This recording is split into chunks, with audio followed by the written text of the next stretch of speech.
목사님께서 앞에 전반부를 하셔서 내가 설교를 안 해도 되나 보다 하고 뒤에서 쉬려고 했습니다. 다시 부르셨네요. 한 주간 동안 잘 지내셨는지요? 네. 지지난주까지는 저의 증세는 세월호 사건의 영향을 받아서 좀 우울했었어요. 개인적으로 우울했고. 근데 요즘은 좀 나아진 것 같아요. 시간이 인간에게 그 시간을 참 점점 바래지고 뭔가 변화되는 것 같아요. 그러면 여러분들도 표정이 좀 나아진 것 같아서 다행이라고 생각이 듭니다. 오늘은 표면적 그리스도인과 이면적 그리스도인이라는 주제를 가지고 함께 나누려 원합니다. 말씀 읽어볼까요? 시작. 표면적 유대인이 대하여 표면적 유대하여 하려다 오직 표면적 유대인이며 표면의 마음에 하시니 영이 있고 율법 속에 있지 아니한 것이라. 그 칭찬이 사람에게서 아니요 다만 하나님에게서라. 예, 제가 준비했던 성경은 저는 뉴셀프 성경을 가지고 있는데 약간씩 언어는 조금씩 다릅니다. 조금씩 다르지만 비슷한 말씀이기 때문에 같은 말씀이기 때문에 해보기로 했습니다. 오늘 우리가 읽을 로마서는 사도 바울이 로마에 있는 성도들에게 보낸 편지입니다. 바울은 우리가 알다시피 유대인의 지성인이었어요. 지금으로 말하면 어떤 교수급, 신학박사 그 정도 되었겠죠. 그런 사람입니다.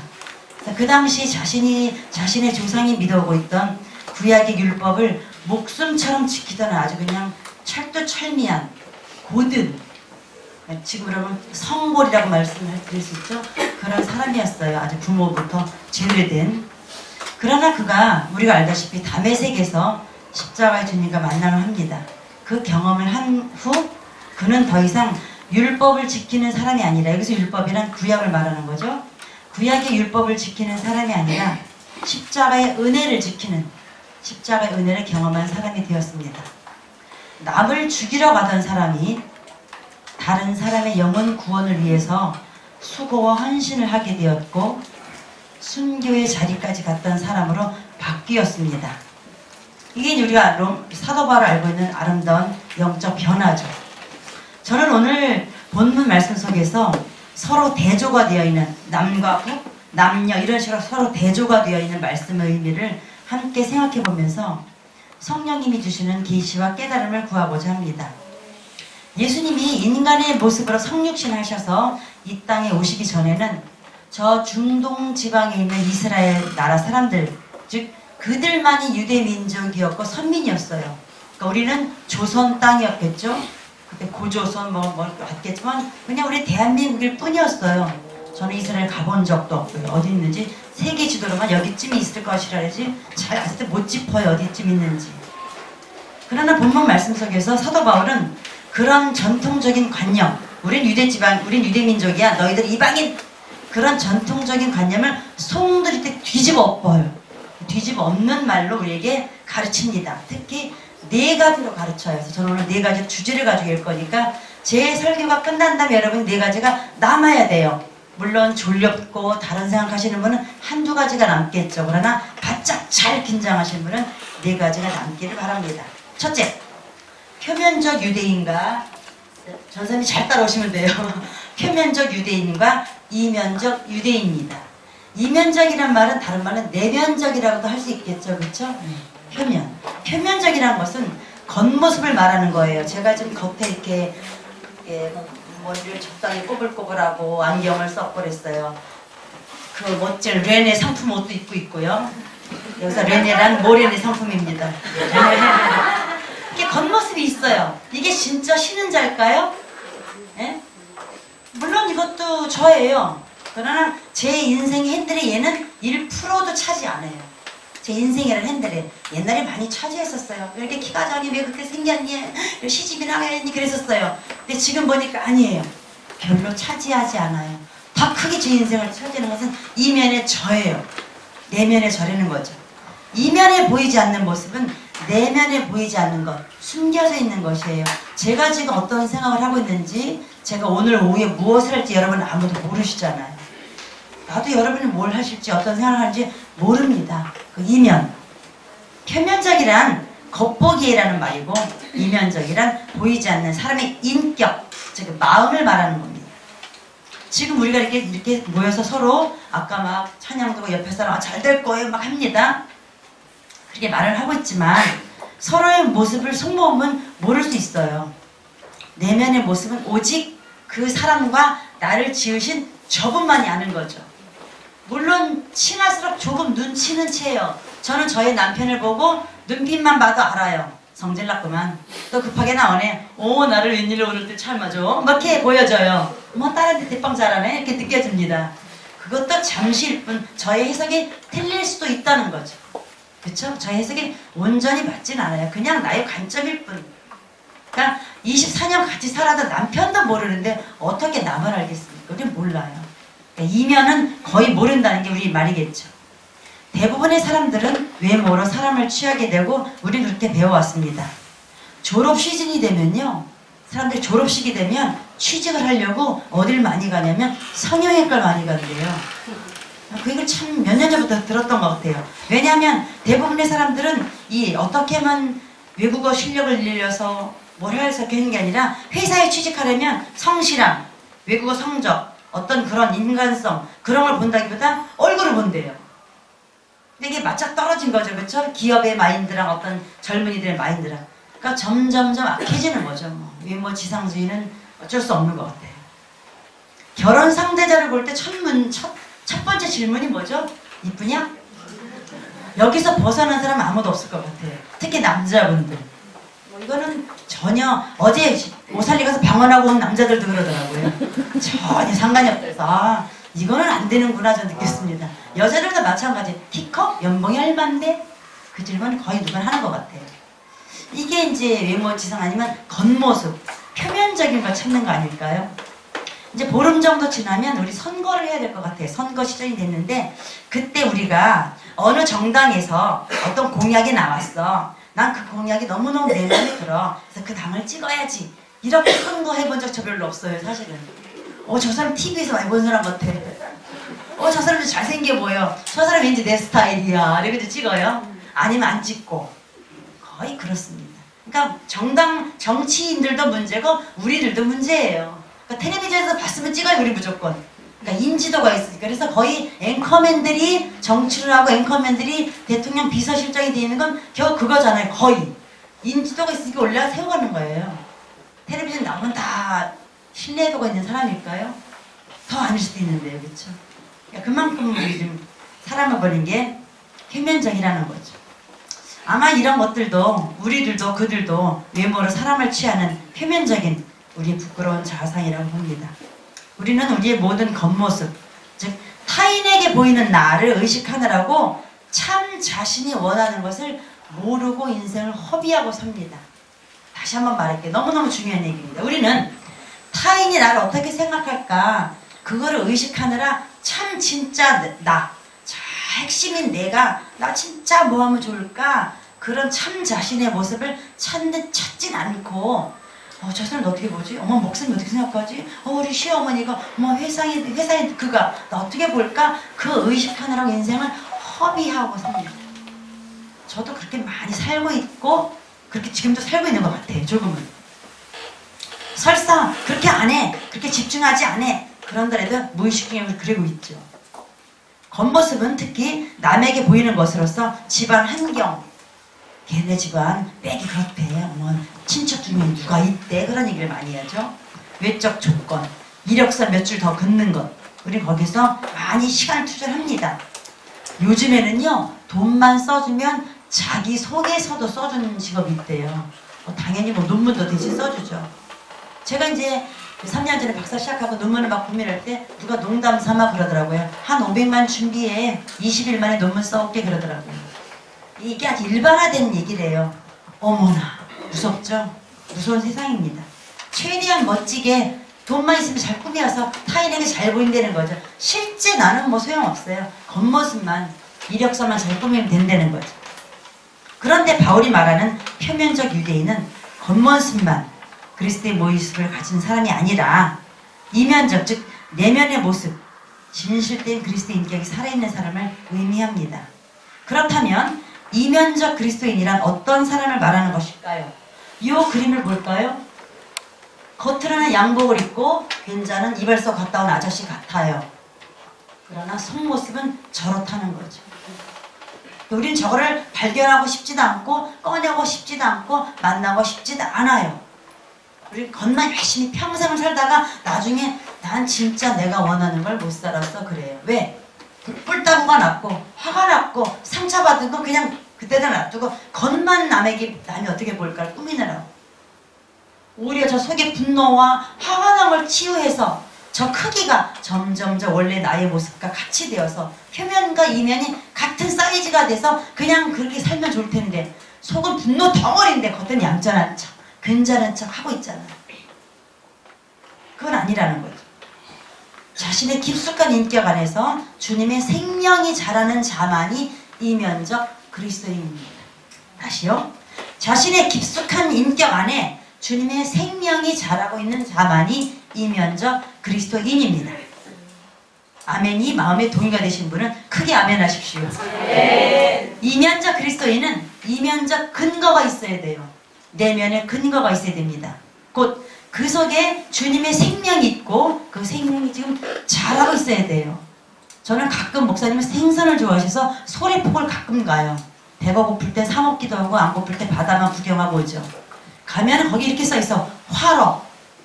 화로라고 써있어요. 화로가 뭐죠? 지금 펄떡펄떡 거리는 고기란 얘기죠. 생선이란 얘기죠. 화로들은요 아무리 작은 피렘이라도 큰 거라도 공통점이 뭐예요? 움직이고 있다는 거예요. 아무리 작은 연어라도 섬직을 펄떡펄떡 올라가서 저 위에 올라가서 자기가 나온 곳에서 알을 낳잖아요. 그죠? 그러나 그 소래포구의 그 생선집에 보면요 큰 고기가 냉동실에도 있고 죽어서 이렇게 판에 놓여있는 것도 있어요. 아무리 크면 뭐예요? 외면을 은갈치처럼 잘생겨 버려요. 이미 죽어 있는 것을. 이미 냉동에 떡 얼려 있는 것을. 여러분은 저 얼려 있습니까? 혹시 내년에 잠자오십니까? 예, 좋게 표현한 거예요. 죽었냐는 질문이죠. 혹시 펄떡펄떡 거리고 계십니까? 이면에 여러분 어떠시냐는 거죠. 살아계십니까? 예수님 말씀하시기를 내가 온 것은 함께 읽어볼까요? 시작! 내가 온 것은 양으로 생명을 얻게 하고 더 풍성히 얻게 하려는 것이다. 생명을 얻게 하려는 거 오셨어요. 이면에 이 생명이 없는 사람은 겉으로 아무리 무엇을 해도 표면적 그리스도인인 거죠. 그냥 집 앞에 우리 집 문패에 보성교회 무슨 교회 교패만 달려있는 거예요. 아주 중요해요. 교패에 달려있어도 돼요. 안 달려있어도 되고요. 꼭 달려있는 집만 주님이 가시나요? 안 달려있고도 가는 집도 많겠죠. 생명은 주님께서 주시는 것이며 그 생명은 바로 주님 자신입니다. 예수님의 생명이 우리의 인격이 들어오면 우리는 예수님이 어떤 분인가를 인식하게 돼요. 믿음이 자란다는 거죠. 그런 믿음 어떻게 자라느냐? 예수님은 하나님의 아들이야. 나의 죄를 용서하신 그리스도이시야. 그렇게 깨닫게 되는 거죠. 이렇게 아는 것은 내가 똑똑해서 알게 될까요? 유년주일학교 목사님이 가르쳐주셔서 알게 될까요? 그건 머리라는 거죠. 그건 아직 이면으로 안 들어온 거죠. 이렇게 알게 되는 것은 하나님의 계시로부터 알게 되는 것이지 배우는 것은 아닙니다. 그래서 사도 바울은 갈라디아서 1장 1절에서 간증하기를 자신이 사도로서 정체성을 갖게 된 것은 사람에게서 난 것도 아니다. 사람에게 배운 것도 아니야. 오직 예수 그리스도의 계시로 내 참 자신의 모습을 찾게 되었노라고 고백합니다. 그는 주님 앞에서 사도 바울은 주님 앞에서 자신이 전적으로 죄인임을 깨달았어요. 그래서 나는 괴수란 얘기까지 합니다. 진짜 그 사람 괴수였을까요? 아니 우리보다도 멋진 사람이었다니까요. 윤리도덕적으로 걸릴 사람이 없었어요. 성령님이 조명을 해주시면요 결국 괴수 자리까지 가는 게 진짜 이면적 그리스도인이에요. 근데 우리는 남의 티를 보는 건 너무 바빠요. 너 왜 그래? 그러면 안 되잖아. 저 고쳐봐. 너 이게 조정을 못하니 바빠요. 내 들보는 상관도 없어요. 바리새인이죠. 그러나 사도 바울은 바빴어요. 자신의 죄를 보느라고.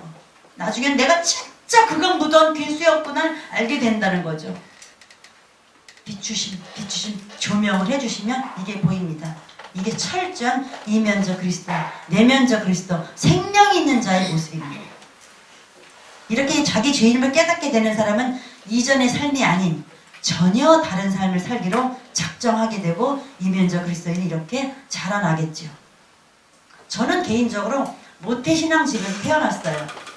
꼬마 때 저희 집안이 다 믿었고 동네 사람이 많이 다니니까 내가 알고 있는 전 세계 사람은 주일은 다 교회를 가나 보다 그렇게 생각을 했었어요. 꼬마 때 그렇잖아요. 근데 5, 6살 논두렁 주일날 막 갑니다. 엄마는 주일날은 하얀 옷을 입으셨던 기억이 나요. 뭐 엄마 옷은 유일하게 그거였으니까 그렇겠죠. 하얀 깨끗한 옷을 입고 평일날은 엄마는 그냥 뭐 몸빼를 입고 있었지만 그런 기억이 납니다. 엄마 따라 주일 예배를 드렸고요. 사춘기 시절엔 저는 학습과 세례를 받았습니다.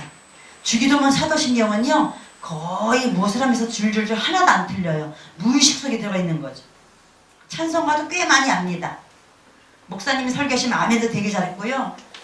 뭐 벌써 80년 되겠지만 두란노 목요 찬양 가서 1년을 거의 출근을 했던 것 같아요. 목요일마다 퇴근하고 거기 가고. 물론 저도 보컬 그룹을 했었으니까 뭐 두 손 무릎은 눈물도 엄청 많이 흘렸죠.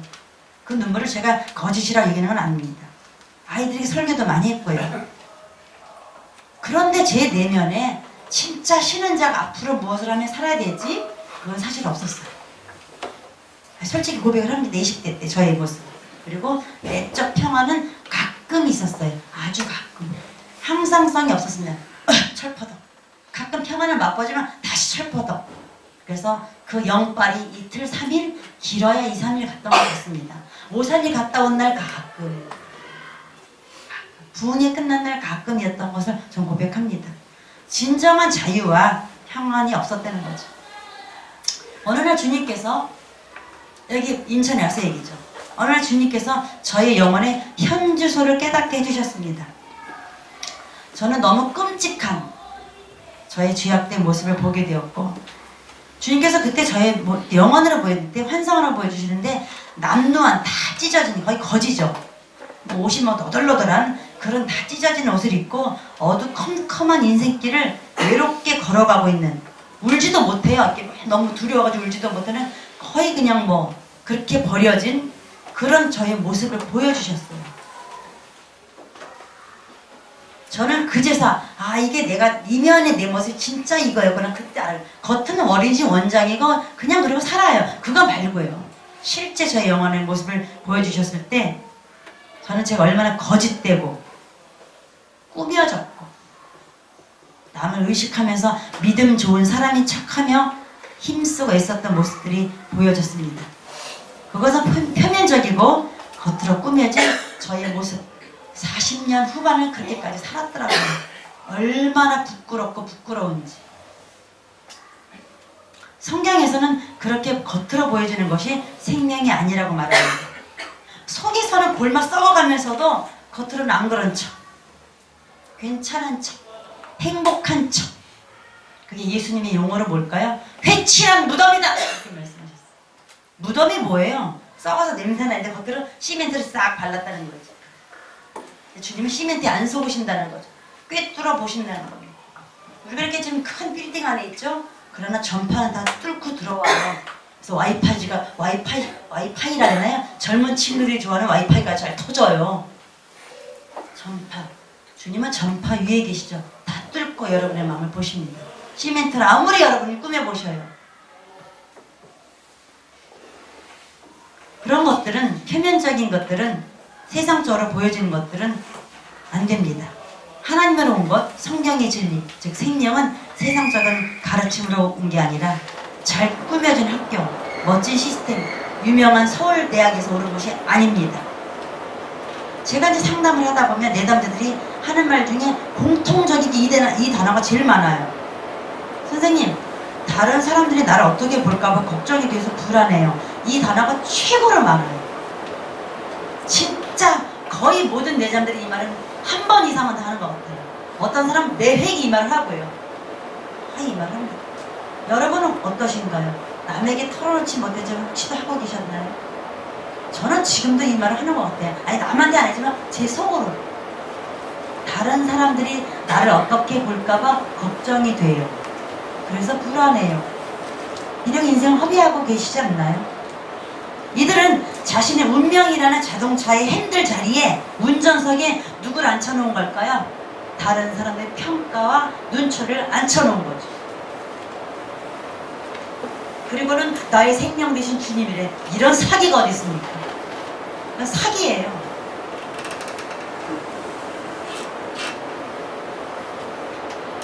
아직 자존감이 낮아서, 그들이 아직 자존감이 낮아서 삶의 의미나 자신의 정체성이 확립되지 못했던 의미로 받아들일 수 있습니다. 그래서 상담을 왔겠죠. 그런데도 불구하고요, 이렇게 내면의 힘이 연약한 사람일지라도 그가 주님을 찾고 주님을 초청하면, 성령님을 초청하면요, 정말 주님은 그에게 찾아오시더라는 거죠. 그게 너무너무 저는 많이 경험을 하고, 지금도 내 남자의 변화를 보면 뿌듯해요. 배가 불러요. 물론 밥을 많이 먹어서 배도 많이 나오긴 했지만 배가 부르더라는 거죠. 여러분이 내면적인 진정한 이면적인 그리스도인이 되려면 반드시 계시의 말씀, 하나님의 말씀이 있어야 합니다. 그에 따른 깨달음이 있어야 생명이 시작됩니다. 기독교는 계시 종교의 계시. 요한계시라고, 계시란 어떤 뜻이냐면, 계시는 감추어졌던 것이 열리다, 뚜껑이 열리다, 그런 뜻이에요.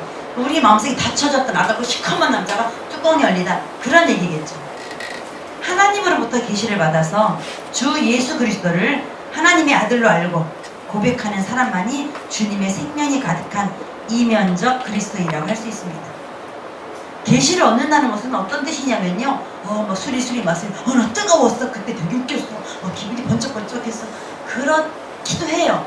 그러나 그건 너무 작은 부분이고, 그거를 너무 쫓아가다 보면 위험해집니다. 그렇게 하지 맙시다. 그건 아닙니다. 그렇지 않고, 계시를 얻는다는 것은 그 성령의 임재 안에서 주 예수님의 인격을 만난다는 거예요. 그게 계시입니다. 예수님과 친밀한 관계를 맺는 것이고, 그 자신이 주님과 접촉하면서 새 생명의 길을 간다는 게 계시를 얻는다는 의미죠. 계시하면 어떤 은사로 가지 마십시다. 그거는 시작일 뿐, 깊이는 결국 인격으로 가야 된다는 얘기죠. 겉으로만, 표면적으로만 남의 흉내를 내고 모방하는 것은 가짜입니다. 짝퉁입니다. 이미테이션입니다. 80년대인가요? 조용기 목사님 흉내내는 사람들이 참 많았어요. 여러분은 혹시 그런 사람 못 보셨나요? 모산에 가면은 조용기 목사님, 짝퉁 목사님들이 엄청 많았다니까요, 그때는요. 근데 저도 저희 청년부에서 그랬어요. 그런 목사님, 조용기 목사 흉내를 내느라고 잘난 척들을 많이 했던, 농담삼 했던 것 기억이 납니다. 역시 맹태한 지 죄를 낳고 제가 장청한 줄 사망을 낳는 줄은 왜 시옵니까? 그렇게 했었어요. 그러나 제가 조용기 목사냐고요? 아니잖아요. 그죠? 물론 농담삼아 저는 했지만, 특히 순복음교회 목사님들이 조용기 목사 흉내를 많이 냈어요. 자, 근데 참 밑바닥 왜 흉내를 내고 있었을까요? 저는 이렇게 생각이 돼요. 아마 저렇게 성공한 사람이 흉내내면 나도 저렇게 큰 교회 목사가 되어서 유명해지겠지? 하는 무의식적 욕심이 드러난 것일 수도 있을 거예요. 아니요, 뭐 좋게 표현해볼게요. 내가 존경하는 목사님 흠모해서 닮아가고 싶었어요. 왜 그분을 닮아가죠? 예수님을 닮아가야죠. 잘못한 거잖아요. 우리는 우리의 구세주신 예수님을 따라가고 닮아가고 흉내를 내야 되는데, 세상에 성공한 사람, 연예인, 성공한 교회, 그죠? 우리 그들을 따라갑니다. 어떤 연예인이 물론 어떤 다이어트를 좀 빼놨대, 나도 해봐야지. 제가 했던 버릇입니다. 안 하셨나요? 죄송합니다. 얼마나 표면적이고 세상적이고 쓸모없는 짓들입니까? 주님과 만나고 주님의 생명을 실제로 맛본 자만이 참 그리스도인이라고 할 수 있습니다. 여러분은 지금 이 순간 예수님이 하나님의 아들인 것을 믿습니까? 여기 목소리 잡으셔야 이렇게 기본적인 복음 얘기하시는데 크게 하셔야죠. 다시요. 여러분은 지금 이 순간 예수님이 하나님의 아들인 것을 믿습니까? 네. 이거 표면적이 아니잖아요. 그죠? 이면에, 내면에 우러나는 목소리 하시면 됩니다. 예수님이 여러분의 죄를 보혈의 피로 용서해 주심을 믿습니까? 네. 너무 구구단 이단이라서 시시해서 말씀 안 하십니까? 다른 사람이 어떻게 말하는가가 아니라 오직 여러분 내면 속에서 어떻게 대답하는가가 진정한 영적인 현주소일 것입니다. 오직 주님의 그 사랑에 감전된 사람, 찌릿 감전된 사람은, 그것을 체험한 사람은 이면적, 내면적 그리스도인이 되겠죠. 저는 90년 9월에 연애를 했어요. 누구랑. 근데 이 남자가 손을 안 잡더라고요. 손을 좀 잡아주길 바라는데 아마 전도살에서 거룩한 척을 하는 것 같아요. 아, 저는 이제 잡고 싶은 거 있잖아요. 이제 좋아지니까 언제쯤 오늘의 전도사님 손을 잡아줄까 갑니다. 뚝뚝해요. 이렇게 뻣뻣하게 걸어와요. 아, 오늘 좀 손 좀 잡아주시지. 뭐예요? 표면에서 원하는 거예요? 내면에서 원하는 거예요? 내면에서 뭐가 생기는 거죠? 사랑이 새록새록 생기니까 결혼도 하고 싶고 꿈도 꿔죠. 비록 가난하지만 어느 날 이 사람과 뭐 어디다 갈 거야 꿈을 꿉니다. 신혼여행 돈은 없으니까 가지 말자. 뭐 근데 계산을 다 합니다. 비록 내가 유치원 교사지만 열심히 돈을 벌어서 이 남자 학비를 드리라. 괜찮아, 내가 사랑하는 괜찮은데 손을 안 잡아줘요. 내면에서 우러납니다. 근데 어느 날 이게 통했나 봐요. 가까이 다른 애들이 떨어졌는데 오늘 가까이 갔길래 내가 솔직하게 전철에서 사람이 많은 핑계 이렇게 잡았었더니 기다리듯이 꽉 잡더라고요. 저는 이렇게 살짝 줬는데 꽉 잡더라고요. 그때 감전이 되었죠. 자, 이제 아가씨들 약 올리는 거예요. 빨리 결혼하라고. 예수의 사랑에 감전된 사람은, 그 찌릿한 사람은 아무도 몰라요. 본인만이 아는 거예요. 그죠? 본인만이 아는 그 기쁨이죠. 그 맛이죠. 그 맛있는 사람은 이면적 그리스도인이에요. 그러니까 죽을 때까지 안 빼앗아요. 김정은이 총으로 너 들이대 설사 거짓말 할잖아요. 이거는 빼앗을 수는 없잖아요. 그래서 빼앗기지 않습니다. 이게 많은 사람일수록 이면적 그리스도인이라는 거예요. 다른 말로 내공이 쌓인다는 거죠. 내공이. 내적 자원이 충만해진다는 거죠. 베들레헴이 되겠죠. 성경은 우리에게 이면적 그리스도인이 되는 것은 반드시 거듭남으로 시작된다고 말합니다. 거듭나지 못하고 그 속에 주님의 생명이 없는 사람은 근본적으로 그리스도인이 아니고 겉으로만 크리스찬입니다. 기독교는 필면적 종교가 아닙니다. 오직 이면적 계시의 종교입니다. 그리스도인은 오직 내면적이고 개인적인 역사가 있는 사람이 이면적 그리스도입니다. 자, 첫 번째는 뭐였다고요? 첫 번째는 뭐였죠? 표면적 그리스도인과 이면적 그리스도인. 두 번째입니다. 두 번째로 대조하고 있는 것은 육신의 할례와 마음의 할례입니다. 할례는 유대인의 오랜 전통으로서 구약 창세기 있고요. 성경에서 최초의 할례자는 아브라함이에요. 여기서 잘 보세요. 창세기 17장에 아브라함 나이 99세 때 인본주의 결과인 누가 나와 있었죠? 이스마엘이 13살 때. 창세기 17장 얘기를 하는 거예요. 그때 하나님이 나타나셔서 아브람에게, 아직까지는 아브람이에요. 아브람에게 나타나셔서 이름을 바꿔주셔요. 99세 때 이스마엘 13살 때. 되게 중요한 얘기예요. 아빠는 99세, 아들은 13살. 이 아들은 누구의 아들이라고요? 인본주의 열매인 아들이죠. 13살 때 나타나셔서 너 할례를 해라래요. 할례를 해라래요. 이름을 바꿔주셨죠. 그리고 너는 열국의 아비가 될 거라. 정체성을 바꿔주시는 거죠. 할례는 뭐냐면요, 남성의 몸에, 남성 몸 중요한 부분에 칼을 대어가지고요 살로 잘라내는 거예요. 그러니까 쉽게 말하면 수술하는 거죠. 아시죠? 네, 다 아십니다. 우리 여기 19금이 한 명 있군요. 그래서 더 깊이 안 들어갑니다. 하여튼 잘라내는 거예요, 뭐를. 그러니까 무서운 거예요. 재미있는 게 아니에요. 무섭고 두려운 거예요. 이걸 시키셨습니다. 근데 이걸 아브라함아 살짝 달래거나 너 대강 무서울 거야. 근데 시간 내서 좀 하렴 안 하셨어요. 단호하게 명령하셨어요. 너와 네 아들과 내 집에 있는 사람은, 남자들은 모두 잘라라 그러셨어요. 단호하게 명령을 내리셨습니다. 아브라함이 할례 받은 몸이 된 이후에 이삭의 출생을 약속하십니다. 잘 보셔요. 나는 네가 세상적인 몸으로 나오는 거 싫어. 네가 나랑 약속한 몸으로 거기서부터 시작된, 거기서 나간 정자를 통해서 아기가 나오는 게 내 아이야. 이해가 되십니까? 여러분이 생각한 어떤 만들어낸 생명, 자녀, 만드는 모든 일들 나로부터 시작되셨습니까? 이스마엘입니다. 분열과 싸움만 만듭니다. 그러나 하나님이 나한테 잘라내! 그리고 내가 주는 걸 해! 그거는 풍성해져요. 정말 풍성해지고 불가능한 게 됩니다.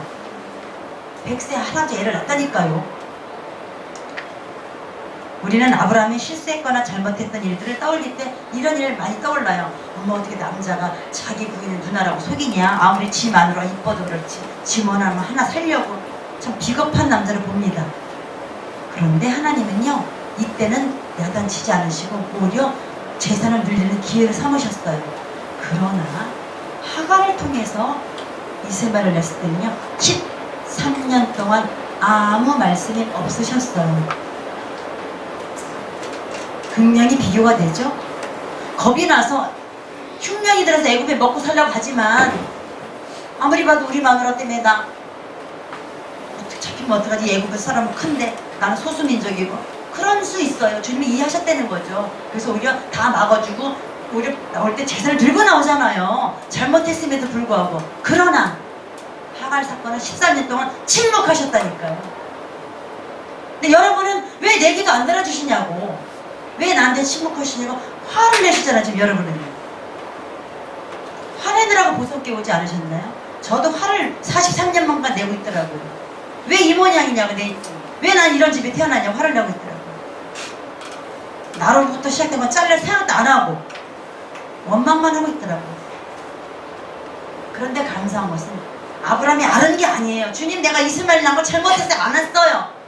주님은 찾아오시더라는 거죠. 얘가 지 것이, 지 교만이, 지 혈기 거거이 빠져가지고 이빨에 봉정봉정 다 늙어간 99세 노인네가 되니까 아브라함아 오셨다는 거죠. 여러분, 겉으로는 아주 젊고 힘이 있습니다. 그러나 속에 내가 해야지, 내가 하면 돼, 내가 밤새 열심히 하면 될 거야, 그런 자신감 아직도 있으십니까? 아직도 13년 더 기다리셔야 될걸요. 그러나 저는 못하겠어요. 내가 노력해도 안 되더라고요. 나는 안 돼요. 그거 하고 계십니까? 오셔서 잘르라는 말씀을 하실 거예요. 난 네가 아무것도 안 되는 고백할 때 너무 이뻤어, 내일 짜자잔 줄게가 아니라니까요. 그거는 다음 얘기예요. 전제 조건이 있다는 거죠. 너 이제 그 고백했니? 진짜 난 그 고백 하길 바랬어. 잘했어. 그런데 네가 잘나야 될 것이 있단다. 그게 마음의 할례입니다. 이해가 되십니까? 그게 영적인 할례입니다. 무엇을 잘라내볼까요? 우리 각자 다릅니다. 남편에게 당신 이거 잘라, 딸에게 너 이거 좀 잘라라, NO! 사탄의 얘기입니다. 본인 스스로 성령님께서 계시해 주시고 기다리시고 그걸 잘르셔야 합니다. 나의 의로, 나의 인본주로, 나의 잘난 척으로, 나의 윤리도덕으로 잘르는 것이 아니라 주님 앞에 비춰드리고 말씀하실 때 알겠습니다, 이거를 자르겠습니다 하는 겁니다. 고무줄 질질 끌고 다니는 게 아닙니다. 자르라는 거예요. 잠시 할례라는 글자를 볼까요? 저는 한문을 잘 몰라요. 그럼에도 불구하고 벨할, 이 할자가 여러 뜻이 있대요. 베어내다, 자르다, 빼앗다, 분리하다, 그런 뜻이 있대요. 거기에 그런 글자와 칼도자가 합해서 생긴 거예요. 옆에 이게 칼도자잖아요, 그죠? 일본의 사무라이들은요, 우리 알잖아요. 자신에게 맡겨진 임무를 다 수행하지 못하면 자신의 배를 확 긋고 할복 자살을 한대요. 그 할자가 이 할자예요. 그러니까 해롭게 하다, 그런 뜻도 있어요. 저희가 해롭게 하다는 뭐죠? 자기 자신을 괴롭게 하다 이거예요. 우리 남을 괴롭히고 있어. 남한테 자르래. 아니요, 내 걸 자르는 얘기예요. 나를 괴롭히는 거죠. 예수는 십자가에서 당신 자신을 괴롭히셨잖아요. 너무 아프다 그러셨거든요. 여러분은 뭘, 어떤 걸 잘라고 계십니까? 무언가를 잘라내는 예식이 할례입니다. 할례는 하나님께서 구약의 백성들에게 요구하신 몸의 표시입니다. 구약 시대에는요, 예배 때, 번제를 드릴 때 사람이 대신 번제단에 올라갈 수는 없잖아요. 우린 죄를 지었고, 그래서 죄를 지은 우리 대신 양이나 염소, 소들이 올라가서 태워서 죽었어요. 그러니까 걔네들 자른 거죠. 제사장이 칼을 거서 했다니까요. 우린 대신, 우리가 직접 죽을 수는 없기 때문에 대신 죽은 거죠.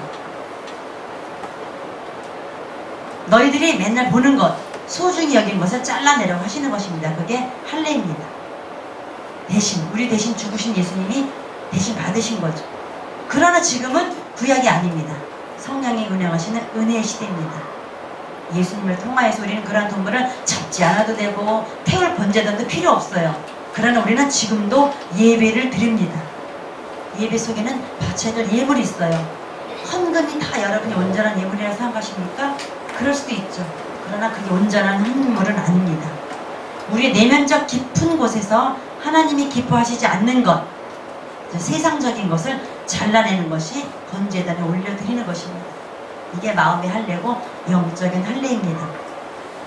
어떤 원로 목사님 이런 간증을 하신 걸 제가 들었어요. 원로 목사님께서 내가 40년 이상 목회 현장에 있으면서 많은 사람들을 보았는데 그 중에는 교회 건축도 하고 건축헌금도 잘 내고 뭐 많은 사건들 있잖아요. 전셋집으로 이사 가면서 건축헌금 드리고 뭐 손괴비 외국에 드리고 반지 뺏어 드리고 참 많아요. 그죠? 그런데 하나님을 위해서 자기 성격을 자르는 사람, 못된 성격을 잘라내는 사람, 욱하는 성격, 화 잘 내는 성격을 칼로 베어내는 사람, 남에게 늘 섭섭한 마음을 가지고 용서치 못하는 마음을 영적 수술을 통해서 잘라내는 사람은 별로 못 봤다는 얘기를 원로 목사님 하신 것을 전 들었습니다. 저도 거기에 동의했습니다. 제가 그랬으니까요. 저도 그러고 있으니까. 여러분은 이면적 그리스도인이십니까? 1번과 2번과 3번과 4번은 계속 연결됩니다. 1번 끝, 2번이 아닙니다. 이면적 그리스도인의 영적 할례를 받으려는 얘기예요. 연결됩니다. 어떤 분이 저한테 이런 말씀을 하시더라고요. 몇 년 전에. 사모님, 그래도 교회를 선택하려면 나랑 마음이 맞고 함께 수다 떨 수 있는 사람, 그런 사람 있는 교회를 다니는 게 좋지 않나요? 그쵸? 정말 당연한 말씀이에요. 그러나 한편으로 이분은 교회를 만남의 장소 정도로 생각하지 않는가요? 이거는 미용실 가도 되고요. 카페, 요새 카페 매일 많아요. 정말 카페 요새 길걸 널린 게 카페더라고요. 거기 가서 하셔도 되는데 왜 굳이 교회를 그런 장소로 할까요? 이분은 자기 감정적인 거기에 잘라내지 못하신 거죠. 할례, 영적인 할례 관심이 없으신 거죠. 사도 바울은 육체의 할례를 무시하지는 않았습니다. 그러나 인간은 구약의 율법을 다 지킬 수 없기에 연약한 존재라는 인식에서 우리는 출발해야 합니다. 육체의 할례는요, 겉으로 드러난 표면적 그리스도를 얘기한다면 참된 할례는 나의 마음의 가죽을 베어내는 겁니다. 마음의 가죽을 아프게 베어내세요. 아픔을 경험하세요. 남에게 아픔을 주지 마세요. 그건 남에게 칼을 들이대는 겁니다. 그건 절대 표면적 그리스도인일 수밖에 없습니다. 자기의 마음의 아픔을 경험하세요. 죄책감으로 두렵고 상처를 치유하면서 아파서 너무 아파서 소리를 지르시는 분들을 저는 금요일날 자주 봅니다. 저도 먼 옆에서 웁니다. 주님, 저분의 영적 수술을 도와주시옵소서 웁니다. 너무 아파서. 그런 사람들은 변화되어서 성령 인도를 받고 영적 할례를 받기 때문에 내면적 그리스도인으로 점점점 성장해 나가시겠죠. 아픈 순간이에요. 물론 처음에 남을 원망합니다. 부모 때문에 누구 때문에 아파야 합니다. 그러나 참 밑바닥의 상처는 자기 자신을 도려내지 않으면 진정한 치유는 안 됩니다. 남에게 책임전가하는 치유는 아닙니다. 그래서 바울은 자신의 자아가 나는 그리스도와 함께 십자가에 못 박혔어, 난 그때 할례 받았어, 그런 고백을 합니다. 그래서 내가 그리스도와 함께 십자가에 못 박혔나니 그런 적 이전에 내가 사는 것이 아니야, 오직 내 안에 그리스도께서 사는 거야, 이렇게 아주 단호하게 말합니다. 또한 그러나 그리스도 예수님께 속한 사람들은 육체를 그 정욕과 욕망과 함께 십자가에 못 박았다고 갈라디아에서 말씀하고 있습니다. 마음의 할례는 어디를 통과해야 되느냐? 십자가를 통과하지 않고는 안 된다는 말씀이 이 두 말씀이죠. 영적인 수술로 가볼까요? 저는 수술을 여러 번 해봤습니다. 먼저 마취를 합니다. 그죠? 마취를 그다음에 수술 다 끝난 다음에 막 풀려요. 아파요. 괴로워요. 그럼 회복실에 가서 회복을 합니다. 하경삼이 이런 단계가 있습니다. 말씀을 하십니다. 마취를 주십니다. 이거는 갈등을 하게 됩니다. 해야 되나 말해야 되나 조정을 합니다. 경험을 하면서 회복되어집니다. 영적인 수술을 두려워하지 마시고 수술대에 올라가시기 바랍니다. 가게 흐르는 것을 끊어야 돼요. 이게 마음의 할례와 영적인 할례입니다. 우리 부모로부터 내려왔다고, 우리 부모들이 미처 영적으로 깨닫지 못해서 설교했던 거 너무 많아요. 저는 어젯밤에 이 설교 주면서 보니까 20개가 넘더라고요. 제가 닫아버렸어요. 주님 그만할래요. 고백하고 싶지 않다는 게 아니라 자야 되잖아요. 저 어제 3시에 잤거든요. 자야 되잖아요. 막 떠올라서 미치겠네. 막 단어 막 떠오르는 거예요. 이것도 잘라야 돼. 이것도 못 잘라내. 이것도 다 해야 되는데 그럼 어떡하지? 막 미치겠는 거예요. 아, 이건 어느 정도 된 것 같아요. 이건 아직도 도사리고 있네. 우리 시댁을 통하여 나를 통하여 흐르는 거. 영적인 할례 어느 정도 받고 계십니까? 많이 받으시기 바랍니다. 만약에 오늘 예배가 끝난 다음에 운전하고 하시고 가다가 누가 끼어드는데 SS가 나오고 쌍이 나오고 여기 나오니까 아 나는 아직도 표면적 그리스도인이구나 진단하십시오. 그런데 누가 깨졌어. 저 사람은 나보다 바쁜가 봐 하셨습니까? 아 나는 이면적 그리스도인이구나 자가 진단하시기 바랍니다. 제가 오늘 남을 정성껏 했는데 남편이 맛있다는 소리 다니까 반만 내기가 쇼파르가 성질나십니까? 어제 그랬거든요. 전 아직도 표면적 그리스도인이더라고요. 이렇게 삶으로 적용하지 않으면 우리는 하나님과 상관이 없다니까요. 나의 인격이 스며들도록 자꾸 진단을 하셔야 됩니다. 지지난주 수요일인가 목요일인가 제가 안산 세월호 때문에 상담을 마치고 밤 10시 퇴근을 했습니다. 오는 길입니다. 10시니까 안산이란 도시가 많은 사람이 다니진 않잖아요. 톨게이트를 가기 위해서 얼마 이제 신호도 한두 개 남은 것 같아요. 정말 인적은 아무것도 없고 10시 10분쯤 15분쯤인 것 같아요. 빨리 가야 되겠고 성질 급한 남의 편은 왜 안 오느냐고 저는 가야 되잖아요. 막 갑니다. 막 밟아요. 신호등에 딱 섰어요. 근데 내 뒤에 차가 빵빵합니다. 뭘 이 밤에 신호를 지키냐 이거예요. 그럴 수 있어요. 그죠? 근데 저는 그냥 지켰어요. 대빵 착하지 않아요? 그러니까 습관으로 알고 있었던 거거든요. 뒷차가 뺑 밀어보니까 돌아갑니다. 잘 보세요. 저 이 얘기하려는 게 아니라 돌아가는데 저쪽에서 얘는 확 뛰어오는 거예요. 초록 뿌리니까 얘는. 근데 그 아이가 학생이었어요. 교복을 입은 야자 끝나고. 그 순간 제가 아니 지금 단호학 학생들이 많이 죽어서 가는데 그 수많은 텔레비전을 보면서 수많은 어른들이 우리나라 기본도 안 지키는 나라 정말 우리 그렇게 얘기 많이 했잖아요. 내 뒤에 있는 아저씨 저보다 차는 엄청 좋은 차더라고요. 시커먼 차. 그 아저씨는 나를 쫙 하면서 갔는데 이 아이 자칫하면 사고 났어요. 끼익했죠. 얘는 남자애가 피했고 그래서 그 아이가 하는 표정 뭔지 보세요. 쫙 째리면서 가더라고요. 그 아이가 얼마나 원망을 했겠어요. 이 세상에 어른 누구를 믿겠어요.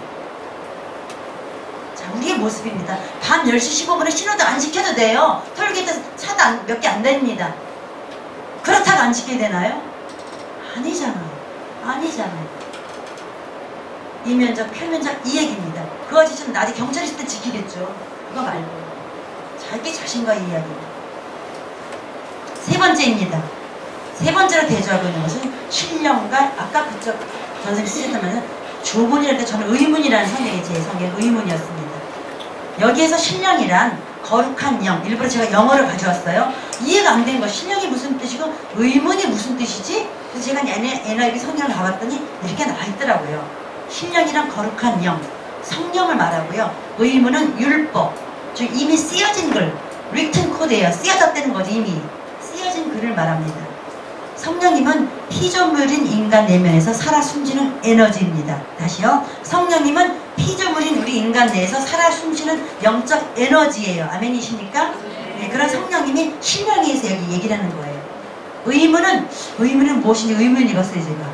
네, 의문이 율법이더라고요. 영어 성경을 보니까 율법이란 말이죠.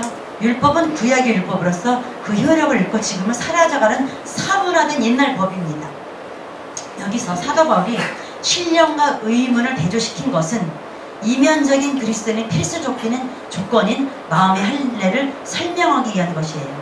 그래서 율법으로 하는 것이 아니라 그거는 성령으로만 가능하다는 말을 하기 위해서 이걸 두 개를 설명시킨 거예요. 그러니까 1번, 2번, 3번이 계속 연결이 되죠.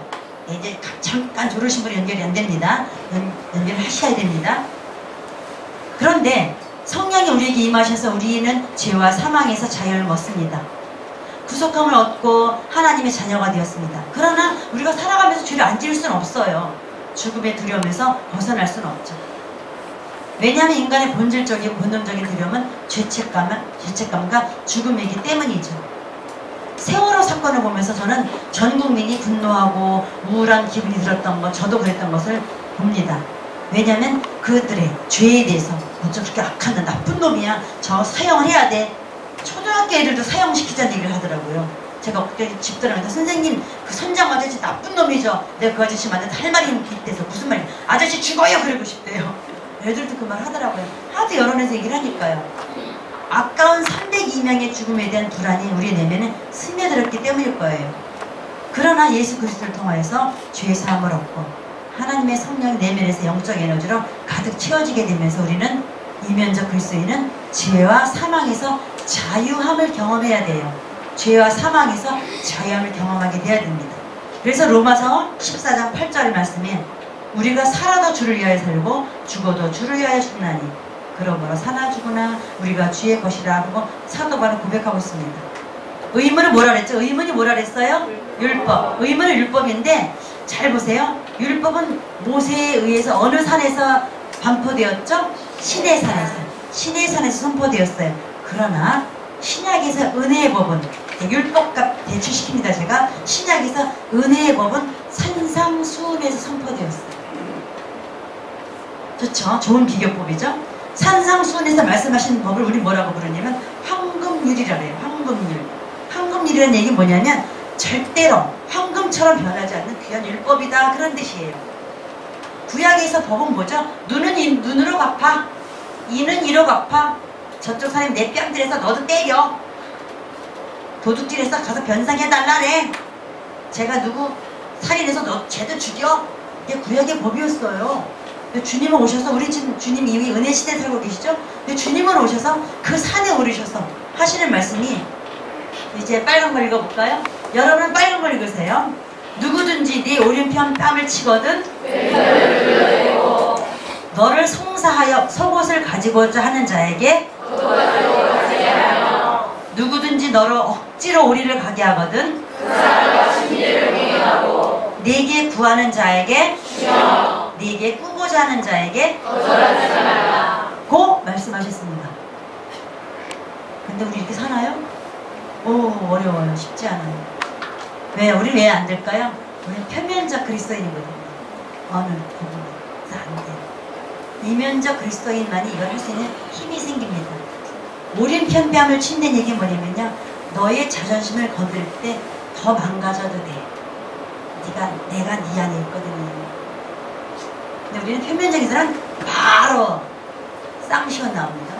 우린 못 견딥니다. 나의 자존심이 남편보다 우린 중요해요. 거의 그렇지 않나요? 다 필요 없어요. 다 필요 없어요. 내 자존심이 우리 최고죠. 우리 그래서 뿔따고 나잖아요. 두 번째, 송사여서 속옷을 가지고자 한대요. 그때 당시 옷은요, 재산 가치가 있었어요. 예수님이 죽으실 때 예수님 옷까지 막 쟤는 제비 뽑고 막 그랬잖아요. 자, 여러분 제 팬티를 상상해 봅시다. 제 팬티가 클까요? 작을까요? 작아요. 제 사이즈가 지금 그렇잖아요. 자, 작아요. 근데 원피스는 커요. 그죠? 속옷을 달라는 건 뭐냐면 난 너한테 작은 것을 줘. 여러분이 작은 것을 달라는 거예요. 그러면 아니야. 이게 더 많이 줄 수 있다는 말이에요. 여러분에게 작은 걸 달라고 합니까? 더 큰 것을 주셔요. 만약에 있다면. 더 많은 걸 주세요. 아니, 이거보다 더 가져가셔도 돼요. 하실 수 있으시죠.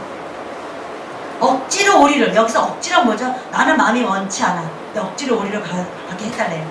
어떤 내담자는 힘들어요. 하고 싶지 않은 내담자 가끔 있어요. 그러나 가야 돼요. 나랑 내 인생길에 오리로 같이 가주세요. 오리 정도만 같이 가주시면 인생길을 갈 것 같아요. 아니, 네가 힘들구나.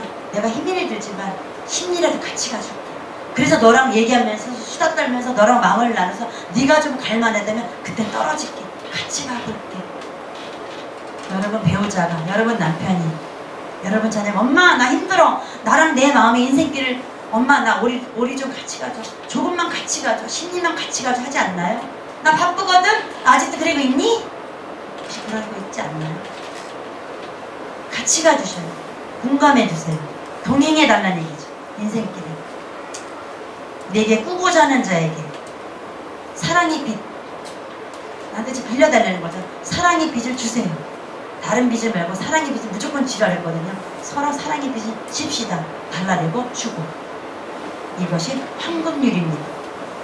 이 말씀을 읽으면서 아마 마음에 불편했던 관계들이 떠오른 사람들이 있으실 거예요. 그분은 지금 성령에 막 역사하시는 거예요. 이런 마음을 좀 접촉하시는 거거든요. 그걸 지우지 마시고 막 지금 속으로 응답을 하셔야 돼요. 그래요 주님, 그게 떠오르네요. 알겠어요. 그렇게 할게요. 고백을 하셔야 돼요. 그 다음 설교 듣지 마시고요. 그 설교 듣는 게 아니에요. 제 강의를 듣는 거예요. 막 주님과 지금 대답을 하셔야 돼요. 떠오르는 일들이 있다면. 그래서 그를 오늘 행동으로 옮기시든가 어떤 능력을, 행동을 옮길 수 있는 능력을 달라고 기도하셔야 됩니다. 그것이 마음의 할례입니다. 마태복음 5장에서 7장까지를 산상순이라고 말하는데 이것을 시간을 내서 암송하시면 참 좋을 것 같아요. 지난 어린이 주일날 혹시 생각나십니까? 주하랑 민주가 산상수를 암송을 했어요. 얼마나 이쁘고 기특한지, 그죠? 예수께서 산에 오르시니 제자들이 나온지라 입을 열어 가르쳐 가라사대 심령이 가난잘 했어요. 그죠? 너무 예쁘죠? 난 걔네들 그 읽을 때 뒤에서 눈물이 났어요. 아, 쟤네들이 오병이에, 영적인 오병이를 우리한테 주고 있구나. 영적인 떡을 우리한테 다 주고 있는 거 있고, 그 어린 꼬마들이 걔네가 몰아서 심령이 가난한 줄 알겠어요. 얘네가 심령이 가난해봤나요? 물론 꼬마들은 알겠죠. 아직 몰라요. 우리처럼 삶을 살면서 힘들고 고통스럽게 해봐야 알겠죠. 그러나 지금 입술에 있다는 게 얼마나 귀한 영적인지.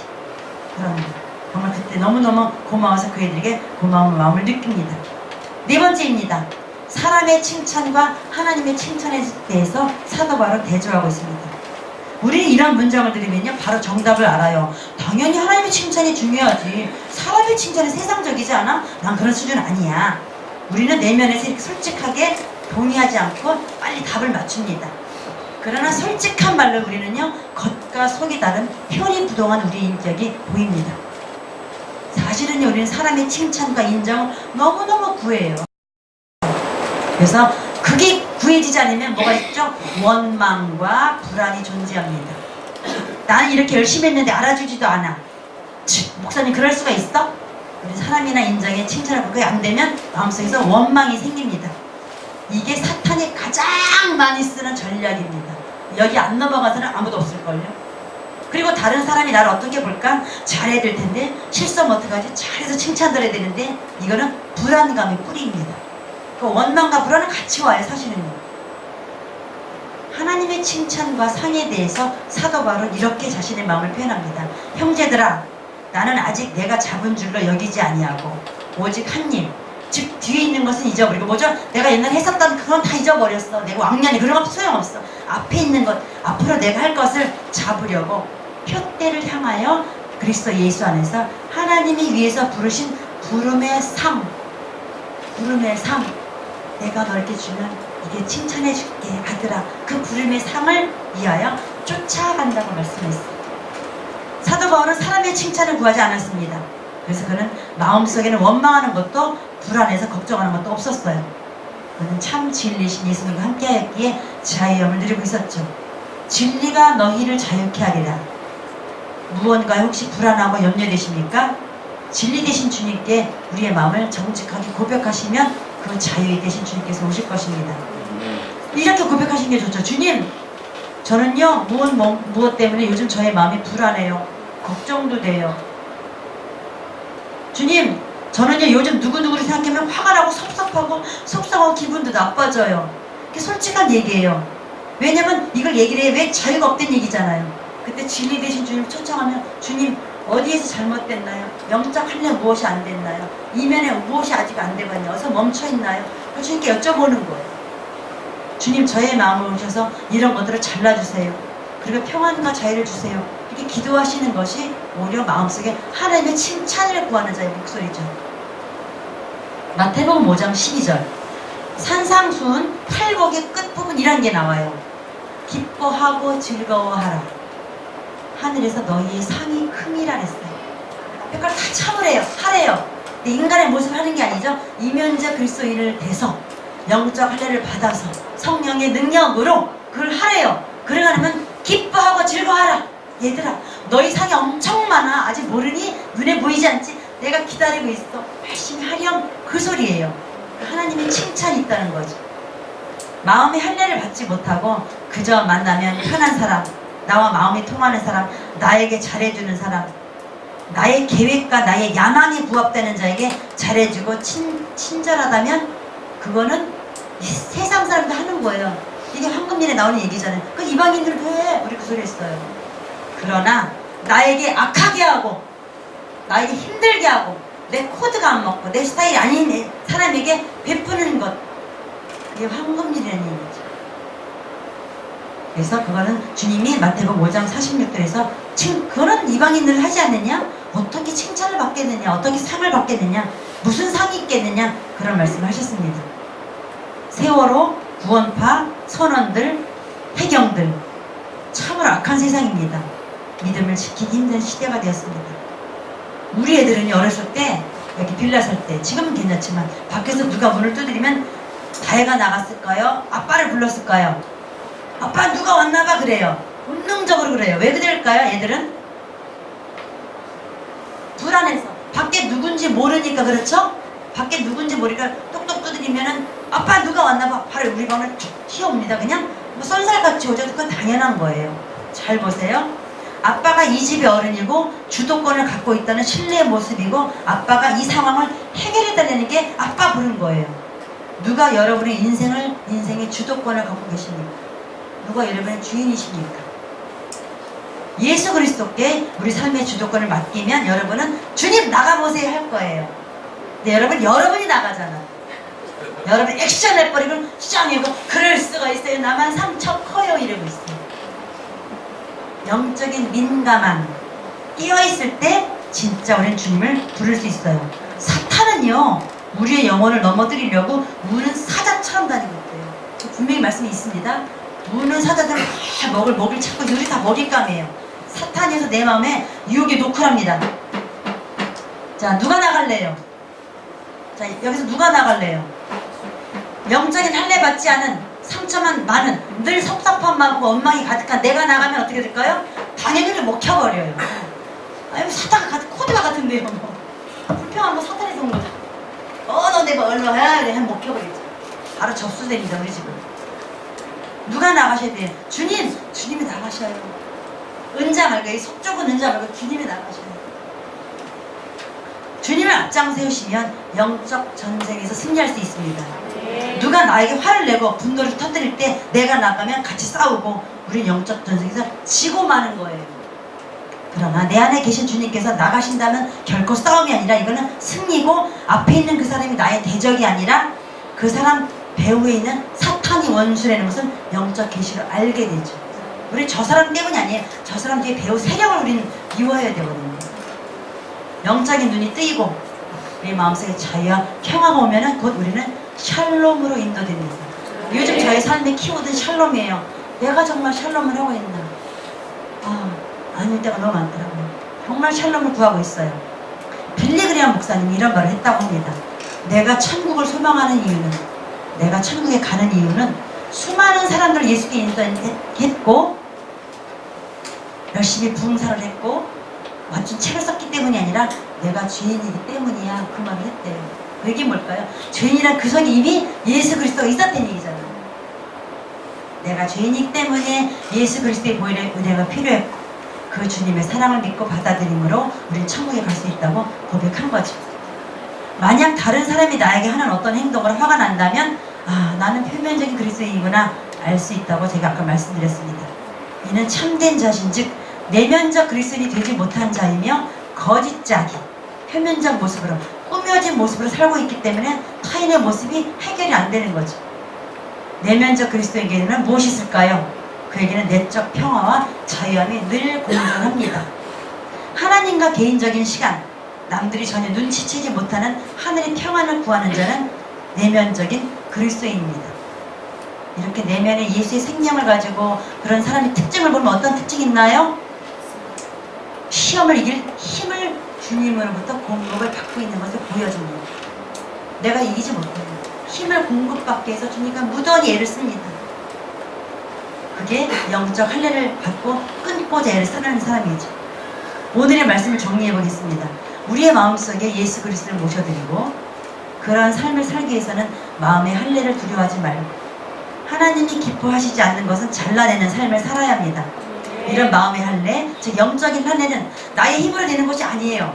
거룩한 성령의 역사이므로 성령님을 초청하고 성령님을 의지하여서 믿음의 삶을 살아갈 때 그렇게 가능해지는 것이고 이런 사람은 세상의 칭찬, 인정에 얽매이지 않고 하나님의 칭찬을 듣는 그런 것을 사모하는 자가 된다고 할 수 있습니다. 이면적 그리스도인이 되어서 마음의 할례를 받고 하나님의 거룩한 성령에 힘입어서 살아갈 때 하나님께 칭찬받는 보성교회 성도들이 되시길 바랍니다. 네 가지를 볼까요? 네 가지 중에 오늘 키워드 중에 여러분에게 와닿는 단어는 무엇입니까? 어디에서 여러분은 멈춘 것 같고 어떤 게 주님께서는 이걸 하라고 숙제를 내시는 것 같습니까? 그걸 가지고 오늘 오후 내내 묵상을 하시길 바랍니다. 오후에 다른 것으로 빠지지 마시고요. 그러면서 함께 찬양을 부르기 원합니다.